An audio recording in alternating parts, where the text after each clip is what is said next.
Hello, everyone, and welcome back to All Around the World Leaders, a show from the Red Path Network. I am your host, Dara, and today I'm going to be joined by Luke, one of my opponents from the LVO this year.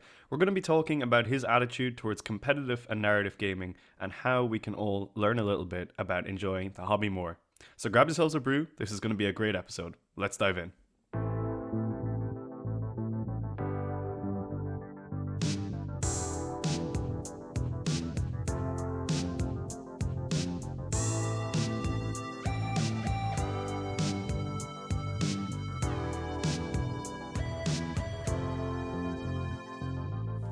Hello, everyone, and welcome back to All Around the World Leaders. I'm your host, Dara, and I am joined today by Luke, a person who I met at this year's Las Vegas Open LVO 2023, a fantastic opponent that I played in round six. Not a World Leader player, controversial for the show, but this is a show about all Warhammer players from all around the world. Luke, why don't you introduce yourself and maybe let us know why I might have you on the show here today? Yes. Well, hello, servants of the sanguinary unholiness. I am truly in the heart of darkness today, but I am a son of Titan. I play the Grey Knights, and me and Dara had a wonderful time at LVO together, playing a fantastic game full of epic cinematic moments and highs, lows, and epic deeds. And so Dara just wanted to talk a little bit about that and kind of bringing the narrative side of things into the competitive environment when on the outset of that, it might seem like those two could be mutually exclusive. Like, how do you be narrative and play to win at the same time? And I found that those two can actually live very happily with each other. And if you if you can lean into the narrative aspect of things, you can actually end up having maybe even a better time at competitive events, but still be, playing your heart out and really trying to maximize your army's efficiency on the table and whatnot.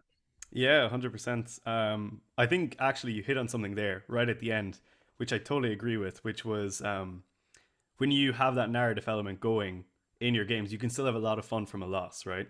And Absolutely. it's something that on a previous episode of this show, I actually spoke about with one of my other friends who was talking about how sometimes the losses can really accelerate your own lore and stuff like that, which can be a really fun driving aspect. But I think also it does help, like everyone talks about the tournament tilt and stuff. If you lose a game or if you lose multiple games, how it can kind of soften the blow and things like that. But I do totally Mm-hmm. agree. Now there is one other reason why I thought it would be fun to bring Luke on the show here. So and Luke declined to mention it. I think maybe out of modesty, but it was some pretty high energy plays that he made at the LVO this year. So when I was there at the LVO, day one had happened, and I was reading through the messages in our Discord afterwards, and people were kind of talking about the LVO, blah blah blah, and I saw a load of people saying, "Oh my God, someone has brought a Thunderhawk gunship to the LVO," and I was saying, "Oh my God, you know what? I think I saw that Thunderhawk gunship because it's on quite a high flying stand." As I was walking around the hall. Anyway, so I'm going through my tournaments. 5 games in, my game five is a little bit rough. Anyone who's watched the recap of LVO knows kind of why that went bad.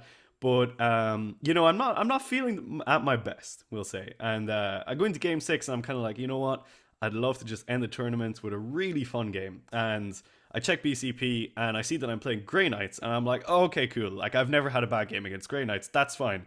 I don't even look at the list, and that's fine. I'm just like, this will be a really fun game, like because it's always like, oh, they're Space Marines, I'm Space Marines. We want to stab each other. Great Night Yes. shooting isn't really incredible, so I'm like, it No, doesn't it's really not. matter. I know Yeah. what it's gonna be. I'm walking up to this table. I'm like, I'm gonna see 3 Dreadnoughts. I'm gonna see a Grandmaster Nemesis Dreadnought. I'm probably gonna see the Librarian of Doom. All these things. So it's all going through my head. I'm like, yeah, fine, fine. Moving my army over, and I bring my first tray of models over, and I am like, oh my God, it's the Thunderhawk gunship. Yes. So I immediately am just like, this is going to be probably one of the top 10 Warhammer experiences of my life. Straight away, just because it's Thunderhawk Gunship.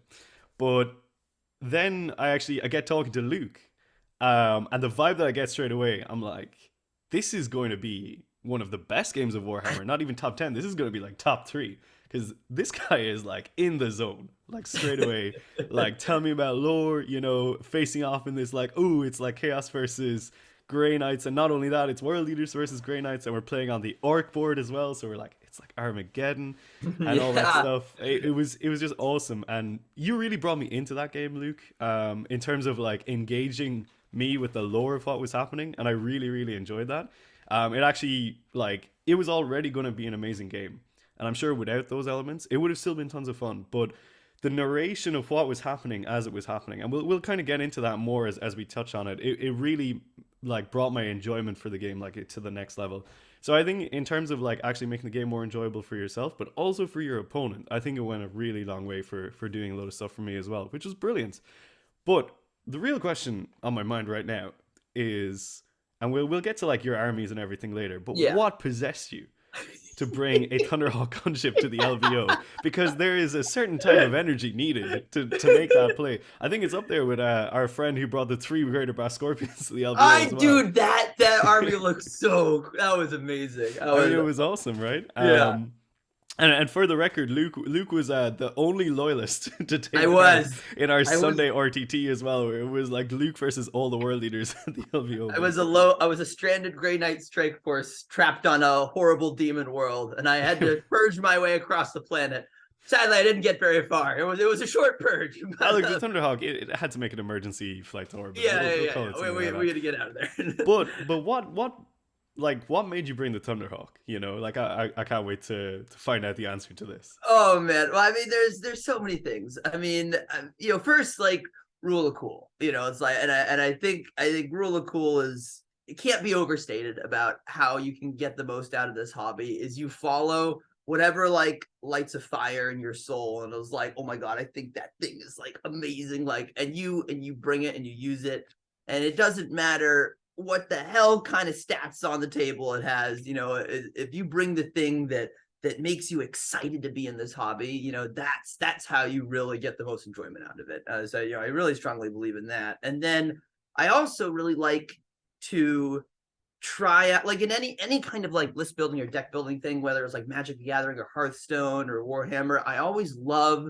to challenge myself to try and take like the super weird, wacky, totally unmeta things that no one ever touches and uses, and like, how can I like shove this into a deck and make it somewhat usable? And then like, you throw that in and just see how far you can get with it, and so over the past couple of events, I've been trying out all sorts of different combinations with Thunderhawk. Like, oh, maybe I'll go super elite. I'll just put 10 paladins in it and the Thunderhawk, and that's my army. And boom, we'll try that. And this time I was like, let's try covering the board with as many strike marines as possible. So we'll put 30 of them in the Thunderhawk, and we'll try that. Just trying all sorts of things and fun, cool things with it. So yeah, a combination of rule of cool and just loving to try super weird, wacky things and make them work as best I can. That's awesome. Yeah, I mean, I nearly had a heart attack when, in turn 2, an entire Grey Knight's army spawned in the middle of the board. Right. Because the great thing for you is playing into World Leaders, that Thunderhawk is not going to get shot down in turn 1. Right. Yes. And it had unless, of course, you run into 2 Volkite Contemptors that do very, very well on their mortal wounds. Yes, that's true. I did also suffer at the hand of Jamie's list. But yeah, I mean, he was running it bad, and it wasn't really World Leaders. But yeah, it was. I mean, like, it's awesome that you brought it, but I think there's one thing you said there that I'd really like to kind of like dial in on a little bit. It's that whole thing of like, and you say it's not just 40k, right? It's Magic and stuff as well, where you take something weird and wacky and you try and like basically like shoehorn it into a list or build a list around it. Right. And it's almost like you're setting yourself that challenge, right? Because there's no incentive outside of Rule of Cool, which is a totally valid way of doing something, but there's no real incentive to like use this thing in a competitive setting, right? So like the Thunderhawk, or for example, one thing that I often run is 2 Leviathan Dreadnoughts. Like, they're not amazing. Leviathans. They look awesome, and they are near and dear to my heart, and I will bring them to events and do my best with them. But like, it's one of those things where I will take that unusual choice over, we'll say, maybe Invocatus and the Juggernaut or the 8-land rush. And for example, for you're taking the Thunderhawk instead of maybe 3 Grandmaster Nemesis Dreadknights or something. Right. And it's about setting that personal challenge for yourself. And I think there's not really enough validation out there in the competitive scene and in maybe the overall YouTube scene in general, like not our just creator stream for 40k. There's no one really talking about the importance of doing things like that, because I think there's like low key quite a lot of people in the hobby who actually really enjoy doing stuff like that, but maybe they don't really necessarily feel like they have a voice or that they have a valid opinion by doing that, right? Because like maybe they're sick of listening to people online saying, "Hey, you have to bring this thing to be considered competitively viable." But like Right. competitively viable is like an interesting term, which is like pretty relative, right? Because Yeah. you're trying to make the Thunderhawk gunship competitively viable for you. You know, Exactly. it doesn't really matter Exactly. about anything else, right? Right. And I think it's super interesting. It's like a really fun, like kind of personal, like goal or milestone to set for yourself, because you can kind of like make it work. Like you're saying, you know, you've tried it with a couple of events, right? You know, you tried the Paladin Bomb first of all with the Thunderhawk, and then the All Strikes, which was what I faced against, and Right. boy was Right. it terrifying. But yeah, like it's just really cool to kind of like pick those things and you know rock up to a table and be like, let's see how I can make this work, or how I can make this my own thing. Like there's that guy on the Warhammer competitive subreddit who's always trying to make the brass scorpion work, for example, you know. Yeah. And Yeah. it's about like owning those little niches. I think there's a lot to be said for that. I guess you'd agree, Absolutely. right? And I think it's really, I think it can really help people enjoy competitive events more, and really get personal fulfillment out of it, regardless of your win and loss rate. Like if you go, and I don't want to say this with any belittlement or disrespect or contempt for anyone. You know, if you go and you look up like the best meta list, and you okay, and you just you look it up and you build it and you bring it. And if that's what you want to do, that's awesome. That's great. But I think you can all maybe unlock some more personal fulfillment if you throw whatever's meta to the wind and just build the list that with your favorite units. Like oh my god, Leviathans are awesome. Let's do a triple Leviathan list because Leviathans rock. And you just do that, and then when you get those wins with your favorite units, it's like, oh, it's so much fun. And then and you just take your losses. You take your losses. But at least you're trying with your fun units. You're kind of on that personal quest, totally outside the greater tournament, just this quest of how well can my favorite units do. Absolutely, yeah. I completely agree with that. I think it's just a really, like you say, it's a really good way of getting personal fulfillment out of something, because as soon as you start succeeding with those units, or even like when I say success, it doesn't have to be going 3-2, 4-1, 5-0 at a tournament. Like success can be taking it out and winning a game, or it can be like, you know, achieving a certain score or getting to a certain game state that you thought you might not be able to before. Success can be defined in a whole bunch of different ways, and there should be no one, will say, online telling you how success is defined, because Yes. it's Yes. like it's a completely personal thing. Like the hobby is not serious enough, or it shouldn't take itself serious enough that like there's a defined set of goals that have to be achieved for someone to feel validated by their choices. And I Right. think a lot of that is like it comes back to like reading too much online about like bringing we'll say like what you're saying, bringing net lists or stuff like that, Right. and Right. maybe not necessarily getting the fulfillment if you don't meet the expectations that everyone seems to set online for themselves. It can be quite a demanding thing to do as well, to have to constantly pivot to the latest net list, and then, you know, if you're not finding success with that, it can be really debilitating as well, and it can take your enjoyment out of the hobby. So I think Right. Right. it is super important to find those things that you really enjoy using, and try and make those things work. But yeah, so in terms of things that you enjoy using, Luke, Hmm. obviously there's the Thunderhawk gunship, right? Yes. And we've said that, you know, you're an avid Grey Knights player. But Yes. like, do you play any other armies, or is it Grey Knights like the whole way for you? Grey Knights is definitely the primary one. I started Grey Knights. Oh, I think it was back in 2011. I was actually in London at the time, taking a semester abroad at the Royal Academy of Dramatic Arts, and I was studying Shakespeare there. And the Grey Knights, I think, had just like come out in one of their own, like separate from the Demon Hunters Codex, and I was just sitting there like looking at like these like the Storm Raven gunship, which was now available for like them and Blood Angels for the first time. And I was just, my mind was just exploding with images of like three of these things coming in and dropping out knights, and the whole like aesthetic and lore of them.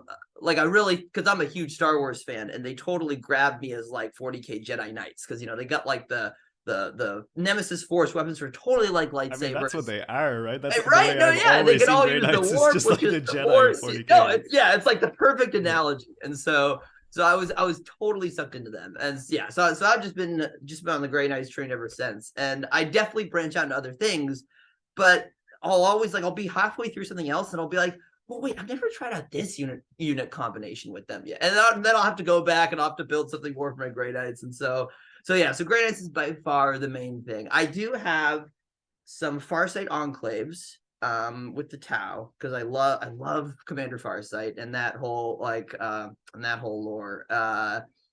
And then I have exactly 2 built-in painted salamander models. I got a captain and a lieutenant, and a whole bunch of other. I've actually got a lot of stuff on my workbench over here too, salamanders. And yeah, but as far as playable armies go, it's just Grey Knights and then some Farsight enclaves, and then I've got a whole bunch of other plans and boxes that may or may not ever come to be at some point. Would you ever be tempted by the ways of chaos, Luke? Or... No, no. Many have tried, and all will fail. You will not My walk the heart red will path. remain Then. pure in the light of the Emperor.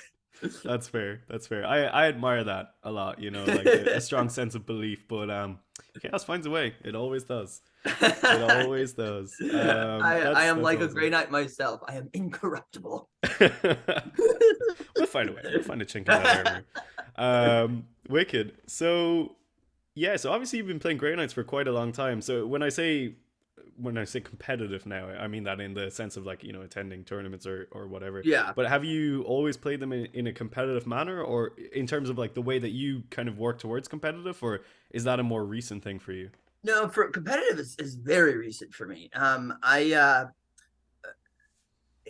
Because playing games is actually semi-recent for me too. Like for the longest time, like way back since 2005 or whatever, I was going in and out of the hobby, I'd look at the models, like, oh, that's so cool. I'd be backstage, during a play at a local community theater, and between scenes, I'd just be reading the rule book and looking at charts and lore and to hit and to wound but I was very shy and reserved as a kid, and I never had the courage to walk into a shop and say, how do I play, or does anyone want a game, and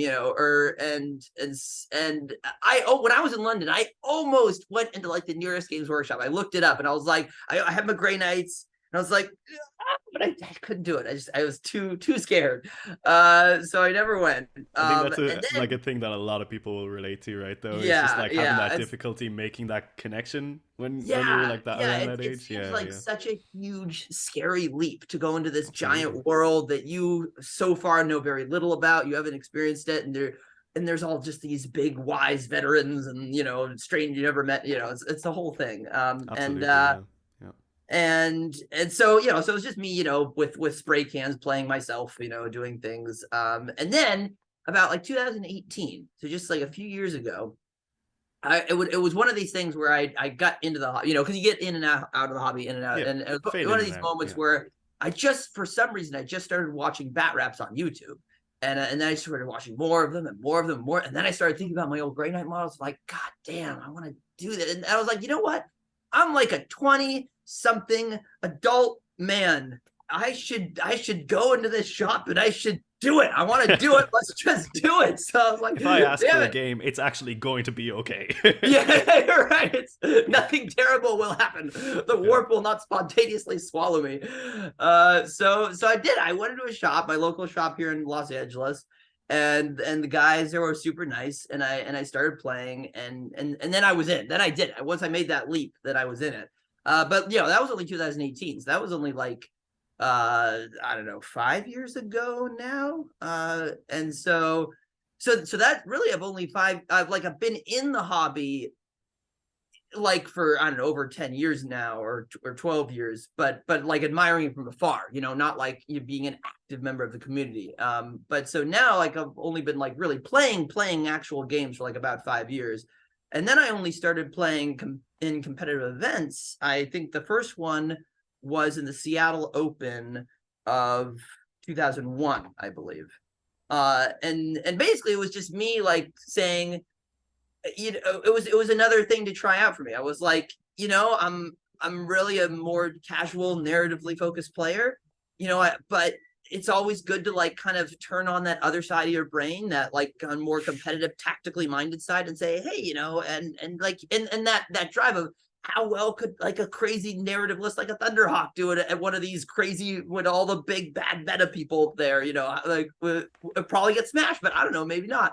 And so there's, you know, that. And so then I went to the Seattle Open and I actually ended up having a blast. I was like, this is like, I really didn't know what to expect, but you know, I didn't run into any like that guys, you know, all my opponents were super fun and super welcoming. And you know, I lost a lot, like I won a couple, but it was just a great time all around, you know, win or lose. It was a really fun event.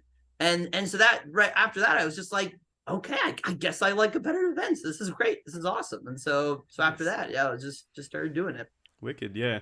I mean, I was going to touch on that actually, but I mean, you kind of dialed into it a little bit too. Is for someone who's coming at it from maybe a little bit more of a casual side, or a narrative side, maybe someone who play like I know a lot of people really enjoy Crusade and stuff like that. Yeah, That's a wicked way to play the game too. But yeah. there can be a big fear of like maybe people do enjoy switching on that competitive dial in their head, man. A lot of people do, but that there can be the fear of if I go to a tournament, I'm going to play like that guy and stuff that we all Yeah, hear about all the time and things like that. right. But you didn't really have that experience, right? Like at the tournament for you, and hopefully at the LVO this year as well. You know, it was all good vibes, right? Oh, for sure, for sure. Yeah, Yeah, I mean, because I think in the narrative community, I think competitive events and competitive players have definitely been blown up and kind of be like this big scary bad guy in a lot of ways. And I really think there's not nearly a whole lot to fear in that regard. You know, as a super competitively minded person, or sorry, as a narratively minded person, going into the competitive world, it was, you know, it's there's just tons of great people in the hobby. You know, this hobby is just full of really nice, warm, awesome people who just care about rolling dice and having a good time on the table. And exactly. and Yeah, and, yeah. and obviously people want to win, but you know, not at the expense of a good time. So yeah, so to anyone out there who is much more narratively minded and maybe and obviously no one has to play competitively. If you don't want to play competitively, that is 100%. totally fine. But if you've had that, you know, maybe curiosity, that inkling about it, but you've been worried about the legends of that guy and all the scary stuff, I would definitely encourage you to give it a shot. And reassure you that I think legends of that guy have definitely been overblown to a certain extent. Yeah, I think it goes both sides of the street though, right? Because I think in the competitive community, the reverse can also be true, where narrative play can be looked down upon as like this. Oh, why would you do that? You know, that's like a silly childish thing to do. Like, sure, Oh, for sure. no one cares about those stories. Like, they're just all in your head. But I don't know. As somebody who walks both sides of the street, and like you know, you play both as well. I'm just kind of like, you know what, the vibe can be great in both sides of the hobby. So Definitely. my whole thing is like, don't bash it if you've not actually gone out there and tried it yourself, right? Precisely. Because I guarantee you there's probably like an awful lot of people who are like, oh, narrative is so lame or whatever. But if they were to play against you in your Thunderhawk list, they would have a different opinion afterwards. Because the way you play your game, you bring a certain type of energy, a narrative energy to the game that is like super cool and unique. But yeah, I just think people should be a lot more open minded when it comes to the different types of playstyle and stuff. And maybe you know yourself one of them's not going to be for you, and that's totally okay. But you don't need to Right, right. bash on people who do enjoy that aspect of it as well. So your competitive career has been relatively, I suppose, young in the sense of things like Yeah. 2018 to 2023, which is, I suppose, 5 years isn't really that young. But has it always been different iterations of the Thunderhawk, or have you like kind of messed around with? It's always been Grey Knights, I assume, right? Yes, it's always been Yeah, great yeah, nights. So far, it's always been different iterations of Thunderhawk. awesome. I've tried about, I think, three. Yeah, I think three different combos with it. But yeah, it's always around the Thunderhawk, and it basically just, you know, testing out different things to put inside it. Yeah. So it's always been the Thunderhawk. And Fantastic. I especially wanted that was another reason I brought it to LVO, is because with Arcs of Omen coming out, flyers, in particular Thunderhawk, become very unplayable in my opinion, unfortunately. Yes, the Because the fact Thunderhawk they took a particularly brutal hit in Ark Simone. yeah, because it has to Yeah, start off the table. So yeah, you have 800 points your army of shooting, having to not come until turn 2. And if you have anything inside it, whatever's inside it couldn't drop until turn 3, because obviously you can't move it on and then yep. drop it things. And then if they did drop it turn 3, they'd have to drop off on whatever side of the board it comes in on. So really, if you want to place anything on a table strategically, it'd have to wait until turn 4 to and it has to survive. So it's like So the so Thunderhawk is sadly. he's having a rough time at the minute, I'm guessing. Yeah, well, I obviously Games Workshop was observing my career with great interest, and they saw the Thunderhawk meta would be too strong if left unchecked, so they had to So you're curtail it. part of the problem, Luke. I see. Interesting. What can I say? A changer of rules here amongst us. That's amazing. Uh, wicked. So I guess like you must be hoping for big changes from the current system, like going into 10th. Like, are you kind of like hyped for 10th, or how do you feel about all that going forward? I am quite trepidatious about 10th, actually. Oh yeah, cool. I have been um I've been one of those crazy people who actually has really been enjoying ninth. And lots of people like think it's too bloated and two rules too complex. I'm one of those people who like if you have rules that explain how my Grey Knights breathe and move around in a transport, I will carry around a library of books to tell me how they do that. like any amount of rules that just get more in depth about the narrative details of my army, like I'm all for it. So personally, I think ninth edition codexes have just been absolutely stellar in the amount of narrative detail and richness that they put in to each army, and it's just so intricate and flavorful. And so I've loved all of it. Like ninth has just been a blast for me, and I've never, and I'm just okay with lots of rules personally, if it means just more, if it means more, I just like more. Yeah, So I don't think it's like that's like such a maybe like outdated take or anything like that. I think it's totally fair because, especially if you're coming at it from a narrative competitive kind of mindset where you like to blend the two of those together, having the specific rules for sub factions or the rules to create your own sub factions or things like that, yes. or anything that adds depth to an army, I can see how the possibility of maybe losing some of that depth going into 10th would be, I suppose, yeah, you'd have trepidation about it, like you said. I think that's totally fair, right? Yeah. No, especially what you mentioned about the sub factions, like especially creating your own, your own Tau Scepter, your own successor chapter, or your own craft world. That is such an awesome way to really make your army uniquely yours. And it's like, once you built it and painted it your own way, and then you created your own history for it, and then you create your own rules to reflect that history. It's like it's like every aspect of it is your creation. So I love that. And I'm really really hurting my soul to see that go. What I'm hoping is that it'll start to come back in dribs and drabs when we get proper 9th edition codexes, or sorry, 10th edition codexes. Because we're gonna have this index form, where we'll have these Yeah, unit yeah. cards. But they seem to indicate that codexes will make a comeback at some point. So I don't think that will be the permanent state of 10th edition. So we'll see. We'll see what 10th edition codexes bring. Yeah, but for now, I'm going to bid 9th edition a sad farewell. I And mean, it I'm will kind of always with you on a lot of that, to be honest. Like, I guess I'm probably more excited for 10th than you might be, but that's more just because I like chaos and like chaotic states of right. games in general. Yeah. Not like chaos the faction, just like actually games being chaotic and no one really Right. understanding what to do. Yes. I'm a big fan of that kind of energy Yeah, where basically for everything sure. gets flipped and no one, like Yeah. when Arcs of Omen came out, I was just like, yes, madness, let's go. Yeah.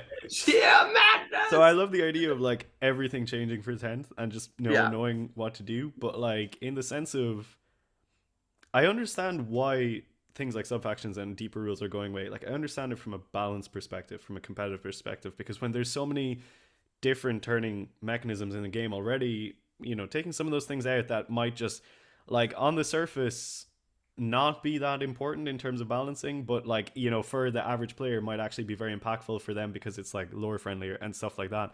I can see how those things can kind of like cross and not necessarily blend together perfectly. But I think like you say, going forward, hopefully the codexes bring back some of that fluff. What I would really like to see is like if these faction detachments or whatever it's going to be, maybe they're not sub factions necessarily, but like I would like to see a lot of the character of the specific sub factions come through in those attachments, even if they're not necessarily, we'll say, Blood Angels or something like that. Like, I think a lot of people are probably realizing now that the World Leaders Codex, the ninth edition one, seems to basically be a playtest for 10th Right. edition. And I Yeah. really like how they've kind of done the detachments there with the Disciples of the Red Angel, like that whole kind of like Angron's holy court of like exalted ape bound and demons. Like the flavor for that feels amazing. And with what I have now, I currently don't mind not having loads of like small sub factions within the world leaders, because Right. at the end of the day, I'm like, yeah, sure, it would be nice if we had a sub faction for running tons of tanks. Am I ever going to use it? Probably not, realistically. Yeah. But the problem is, like, I'm not representative of every single world leader player, right? Because there's a Right. lot of people out there who would love to do stuff like that. Or, you know, there's players like you who, like, if they take the Grey Knights and they make it where, like, okay, you won't have, we'll say, what is it? The Brotherhood of Steel is one of them or something, isn't it? Or like all the different Grey Knights. That's Fallout.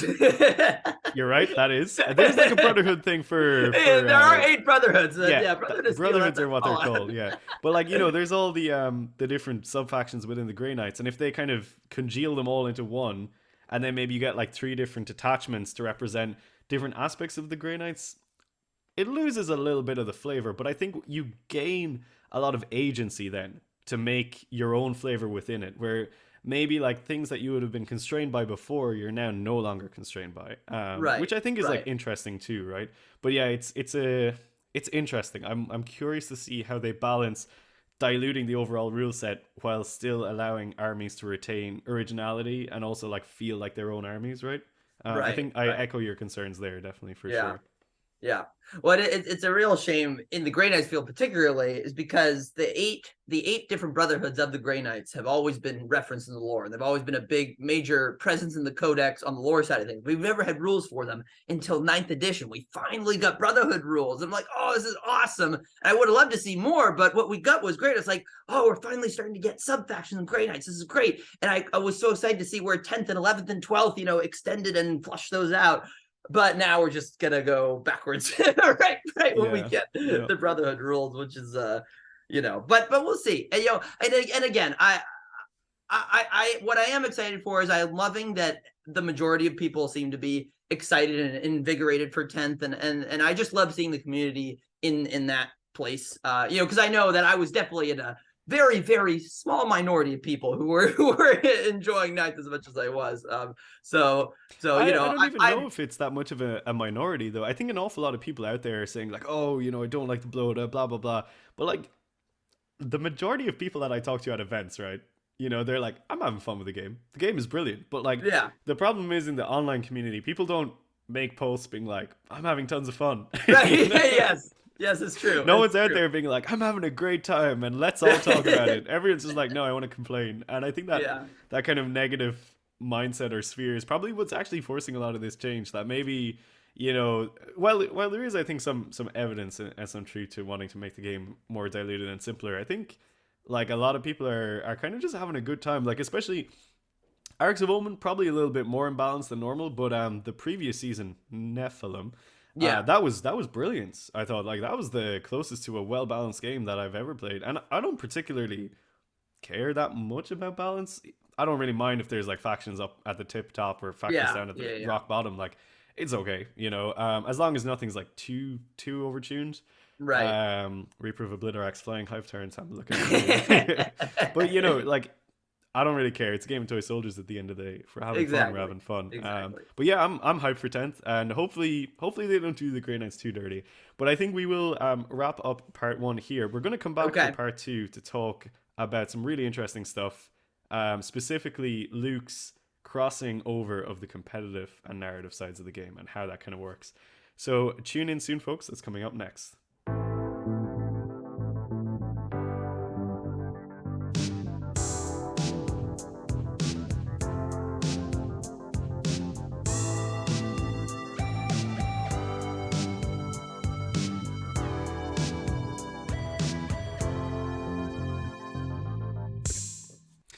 Hello, everyone, and welcome back to part two of All Around the World Leaders. I'm joined again with Luke, and we are going to talk a little bit more Grey Knights. We're going to talk more Thunderhawks. We're going to talk mostly, though, about the crossover of competitive and narrative gaming. So, this is something we touched on previous episodes. I touched on it when I spoke to Rory. We touched on it a little bit when I spoke to Ron as well. But I think, Luke, you really embodied the sort of like, the two Venn diagrams of competitive and narrative gaming, and you're the crossover bang splat in the middle. And I just think your attitude towards the whole thing is awesome. So I'll give a little bit of context about this before we dive into it, because people might be like, well, what makes it so different? So when I played Luke in the LVO of this year and he brought his Thunderhawk, when we launched into the game, everything that was happening in the game, you were like narrating it, right? Straight away it was just like you were introducing me to your grandmaster, to the librarian, the Thunderhawk. What was the name of the Thunderhawk again? It was Emperor's Light. Emperor's Light, that's it. Going through all this stuff, and like as someone who 100% has names for all my own chaos lores and everything as well, I was just like, oh my god, thank god I can let it all out. So I had like an explosion of lore energy for this game. But throughout the entire game, no matter what was happening, Luke was narrating stuff, and I was getting into when I say the mood of the game, I mean actually like the cinematics of what was happening on the surface of the tabletop.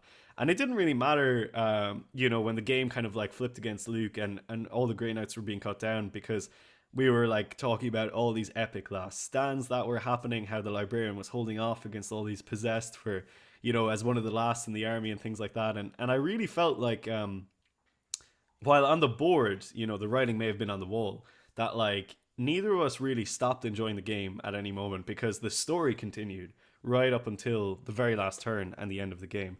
So that for me was an incredible experience. It's actually unlike anything I've ever really experienced in a tournament before. Like I've had those games with my buddies back home, when we were playing Garage Hammer or whatever, but never actually at a tournament event. And I thought it was really unique. A really, really cool way of bringing the competitive side of things and the narrative side of things together, because at the end of the day we still played a competitive game. We were still both trying our absolute best to make the right plays and stuff, and there was epic moments of termite drills charging Thunderhawk gunships getting killed in Overwatch, amongst many other things.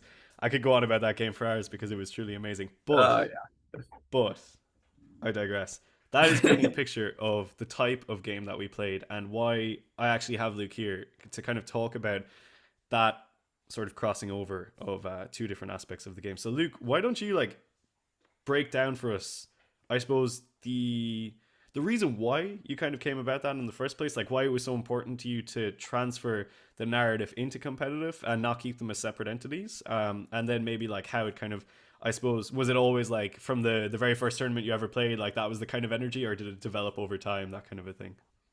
Yeah, well, first of all, I'm just so glad that you had a good time, and I'm really thankful for our kind words. Because I definitely like to try to make my opponent have a good time. Like I feel that kind of obligation to make sure that we're both in this, and we're both having a good time. It's the social contract, right? Like you yeah, step up exactly. to the gaming table and you're spending the next 3 hours with a random stranger.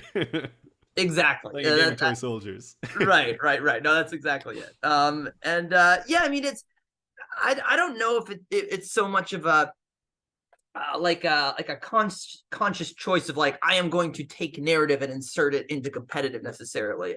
It's kind of more of just kind of me being me, really. Just because I'm just a naturally very story focused, lore focused person. Like I'm the kind of guy who will buy read like the Lord of the Rings appendices, or get like George R. R. Martin's Fire and Blood books, and just read those fictional history books cover to cover. Or I just love learning about the world and lore of fictional universes, and that's what draws me to the tabletop. I mean, the war game itself is great, and rolling dice is fun, but if it was just that alone, stripped, it was just a war game.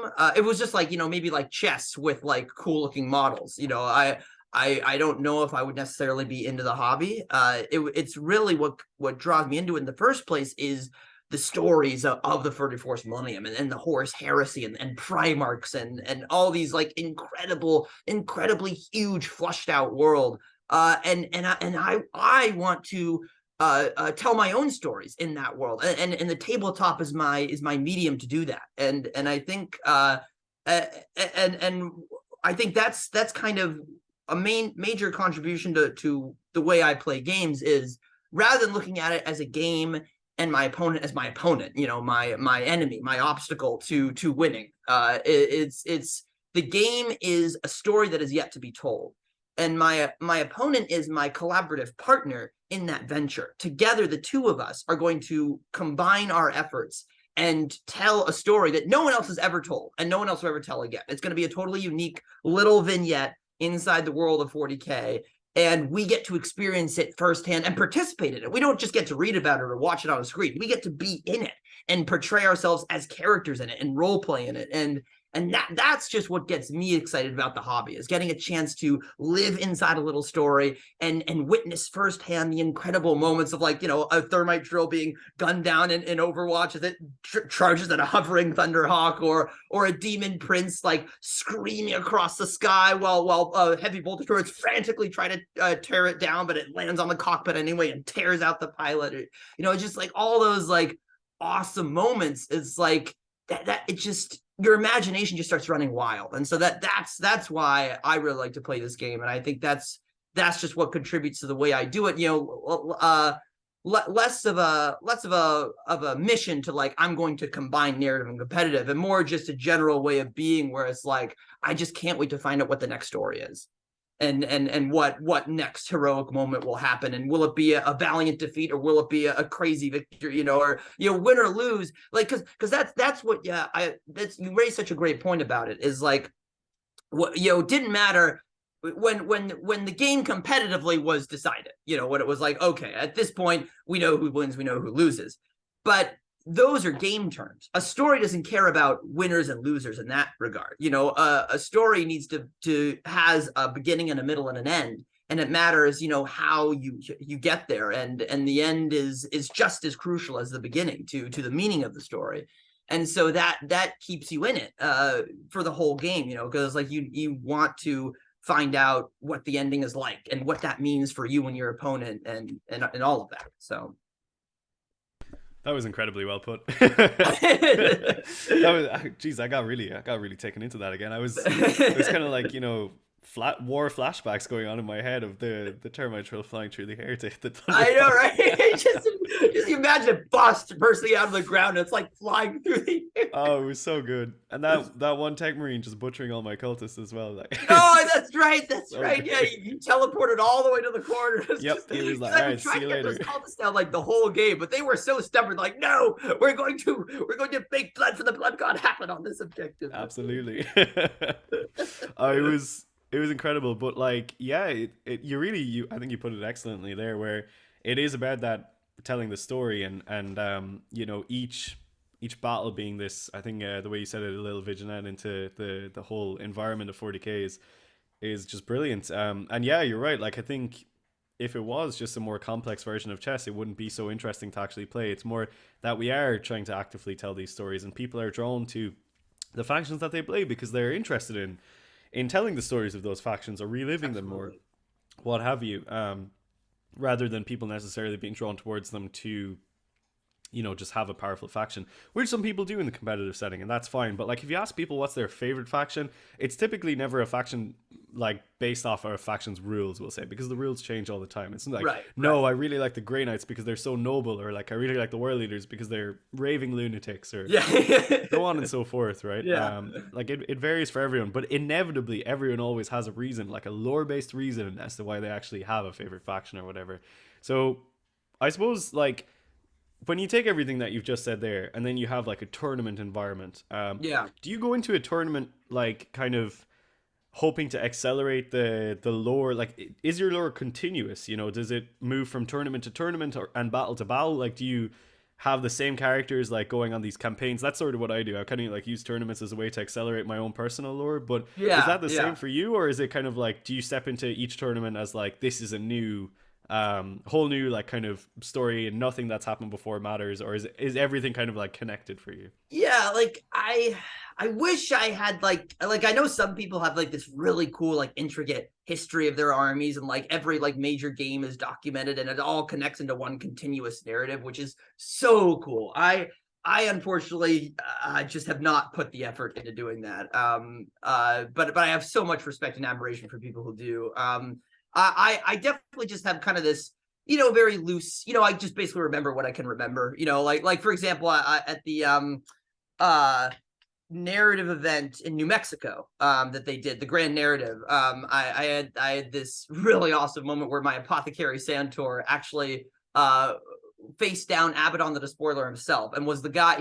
He took a direct hit from Jack Nguyen and took like boatloads of damage, but the relic gives a 5 feel no pain, and I spiked those rolls so hard. I rolled so many 5s and 6s, so he survives with 1 wound left.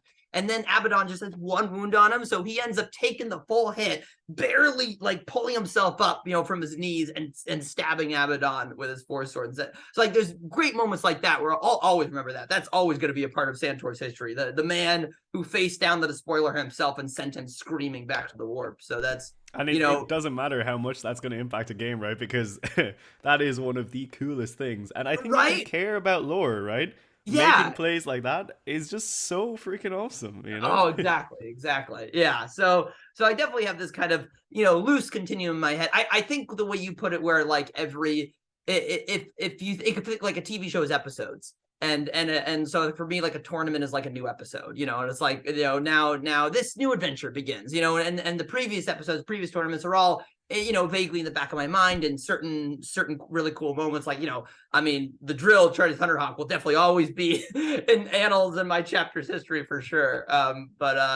And so it's all very loosely connected. I don't have the robust narrative to like directly like, oh, this is the timeline of all the events. But for sure, I definitely try to, as much as I can, just kind of keep it in my memory banks. That's awesome. Yeah, Yeah. wicked, wicked. So I suppose like, do you ever like when you like go into a game in a tournament, like do you ever get the vibe that like people are just like not there for that kind of energy, or is everyone always like, I imagine most people are probably pretty receptive for the kind of game that you want to play, right? Yeah, I mean, so far, I don't think I've ever got that vibe where someone's like definitely not there for that. There's certainly certain, people have, just different levels of being and different levels of expressing enthusiasm, and everything like that. So, some people are maybe more reserved than others, but I've never felt any negative reception from the other side of the table so far, which I've been really pleased with. I mean, That's I awesome. think Yeah. it just really speaks to the character of the community, that it's just full of, receptive, fun people who are ready I to. think it does. Yeah, it does speak for the community as a whole. Like not just the competitive scene, but like Yeah. generally the Warhammer community. I think everyone is like low key secretly a lore junkie and wants to express it, but they're just waiting for the player on the other side of the table. Like that was what it was for me. Like as soon as you were like, this is everyone, I was like, oh my god, I'm going to tell you about all my dudes as well. Like, Yeah. like it was epic for me. And it's gone down in my warband's history as a very important moment. And like I think for me, it was like there was like one moment in our game, right, and it was basically like I think the Red Butchers were like swarming the geez, who was it? Maybe it was the Strikes, the last of the Strike Squad or something like I that. think so. And there Yeah. was like Yeah. one dude with a sword left, and he lived through everything. Oh man, that was just Yeah, brilliant, right? that's That was right. so Yeah, the cool. Justicar. That was, yeah. Yeah, the one Justicar man. Yeah. How sick was that moment? No, that was great. That was super cool. And that's where, I mean, I think that's where leading into the narrative like this can really just help you as a player just enjoy your games more and just really, really have fun, is because if you get caught up in those moments, you can kind of leave the whoever's winning and losing aside a little bit, and just let the lore, let the story carry you, and let those moments lift you up,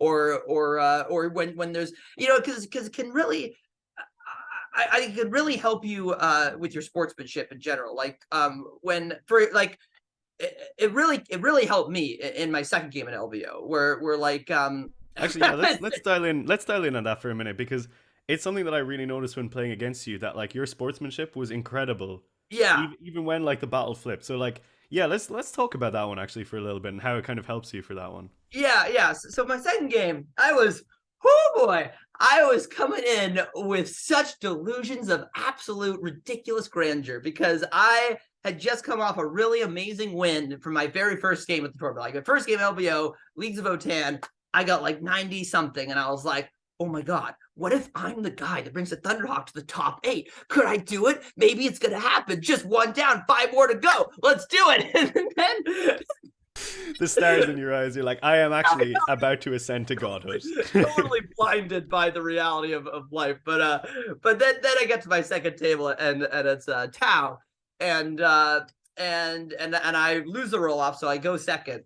And and Tau does what of course Tau does. They fly up, the 2 Sunshark bombers, they snipe my characters, and just a bunch of crisis suits and riptides and all Tau shooting just tears the Thunderhawk right out of the sky turn 1 before it even moves, let alone shoots. And so my whole army drops down at the very corner of the table. Tau's got full board control. I'm 800 points in the hole, and it's like, all right, well, that's a good game. So the game is so amazingly, incredibly over right there.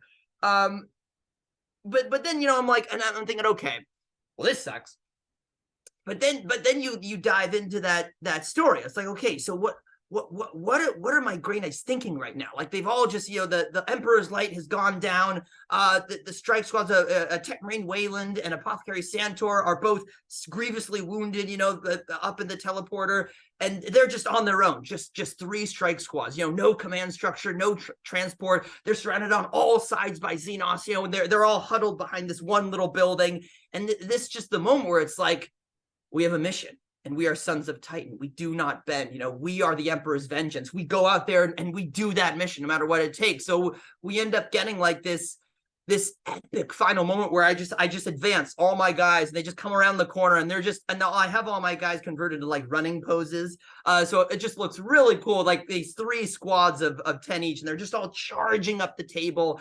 And you could just imagine in your imagination, like pulse rounds and Sunshark bombers are flying overhead, explosion. It's like D-Day essentially. And they're just charging up that beach and getting cut down left and right. So of course, everything dies. In the next, the game's overturned too. You're right. It's like all I can do is advance. Let's be real here. Yeah, they got gunned down, but it was awesome. Yeah. No, I mean it's Tau. That's it. I don't get to touch anyone with my swords at all. But it's just you find the moments. What you find what the story in the game. Right? Yeah, exactly. Yeah. What is the story of your defeat? And what does that mean? And how does that look? And what is what are your models thinking at that moment? And that's if you can really find that and let that take you, it's so easy to be a good sport, because that's being disappointed is not even in your brain, because you're just focused on the story and the epic defeat and all the things that means for your models. So that's awesome. Yeah. I think it's a fantastic way of if you can bring yourself into that atmosphere, it's a fantastic way of just getting, I suppose, not like getting over the losses, but like, accepting them and adjusting to play around them and things like that. It's just a really fantastic mindset, and it definitely came across in our game anyway. Like the game, the pace of the game, my enjoyment in the game, and the whole overall vibe, it didn't change regardless of the actual game stage throughout, which was just really, really incredible. And you were a brilliant sport. Like my best of the whole weekend, I would go so far as to say. And like, yeah, just getting the privilege of playing against the Thunderhawk Gunship was singular, I would say. Not what I was expecting going into the LVO anyway, I'll tell you that much for sure.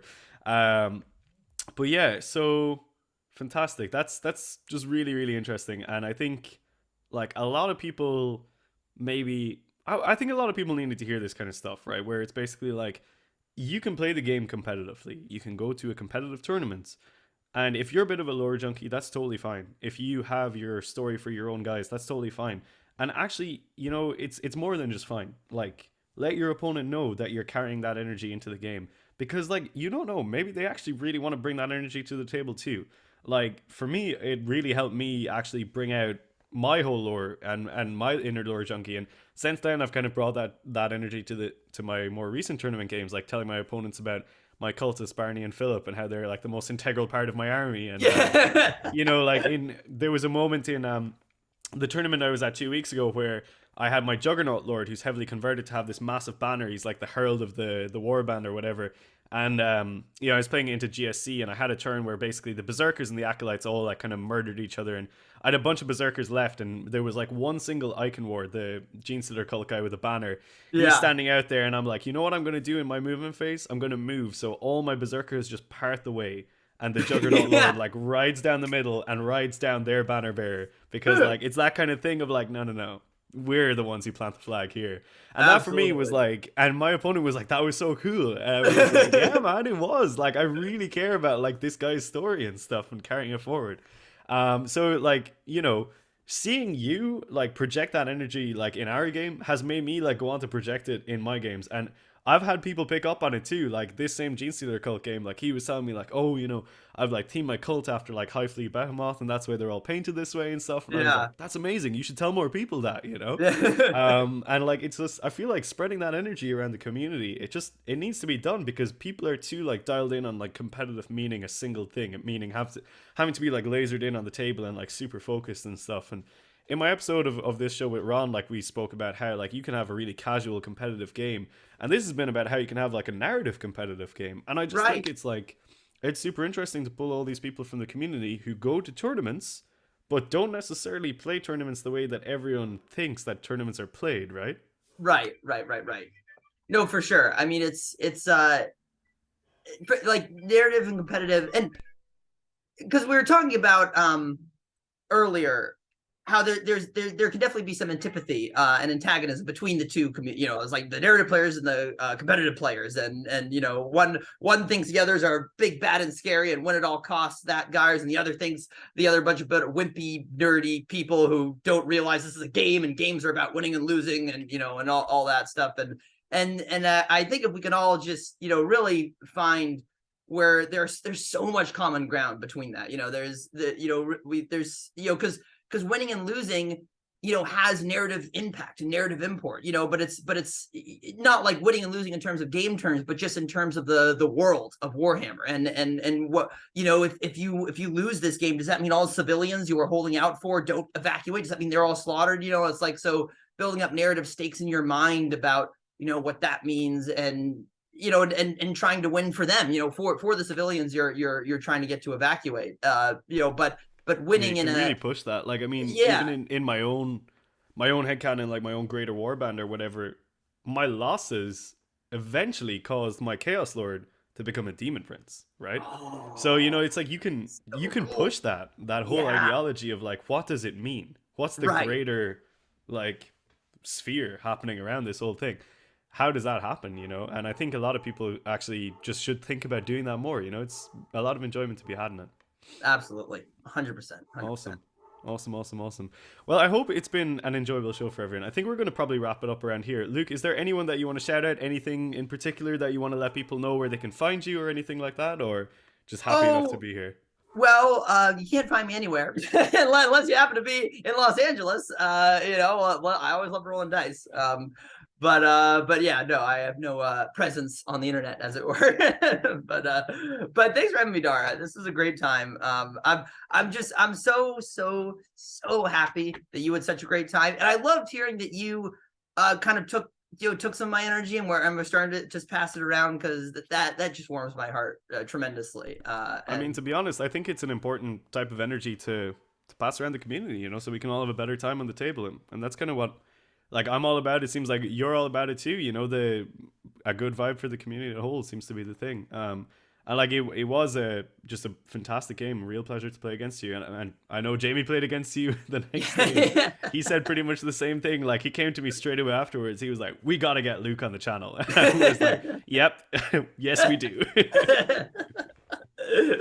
Yeah, it was awesome. Really, Well, really thank you. awesome. I'm so honored to be here, even if it is surrounded by heretics and traitors. Well, look, you know, these are the worlds we find ourselves in. Chaos engulfs the Indeed. galaxy as we speak, and that's just how I like it. The next time we fight, if I'm ever in LVO again or any of the American events and you happen to be there, you're gonna have to go up against Angron, and we're gonna recreate that battle for Armageddon. Oh yes, 100%. I'm about to go against Angron for the first time on Thursday. Tomorrow actually, my friend is just getting into World Eaters, and he got Angron, and I am so excited and so terrified. I want to face He's a that lot of fun model. to play, and he's a lot of fun to play against. I'll tell you that Yeah, much. yeah. Awesome, fantastic. Well, Luke, thank you so much for coming on to this episode of All Around the World Leaders. This has been Luke, everyone, a absolutely brilliant round 6 opponent from the LVO. Fantastic narrative gamer, fantastic competitive gamer, owner of the legendary Emperor's Light Thunderhawk Gunship. Luke, thank you so much for joining us. Thank you very Everyone much. else, thank you so much for watching. It's been brilliant, or listening along, wherever you might be finding us. You can find us, as always, in Discord. You can find us on YouTube, on Twitch, on Spotify, and all the other good stuff. Support us however you see fit, and we appreciate all the love and support. But until the next one, folks, stay healthy, stay safe, and kill, maim, burn.